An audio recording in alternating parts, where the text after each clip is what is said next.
মক্কা নবীজির প্রিয় ভূমি। মক্কা কে না ভালোবাসে। এটা মক্কারই একটা সৌন্দর্য।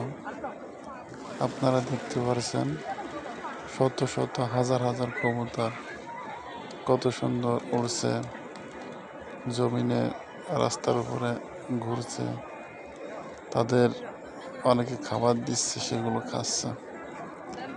আপনারা এটা শেয়ার করে দিবেন, লাইক কমেন্ট করবেন, অন্যকে দেখার সুযোগ করে দিবেন। মক্কার অনেক সুন্দর একটা সৌন্দর্য, যা দেখলে সকলেরই চোখ জুড়িয়ে যায়।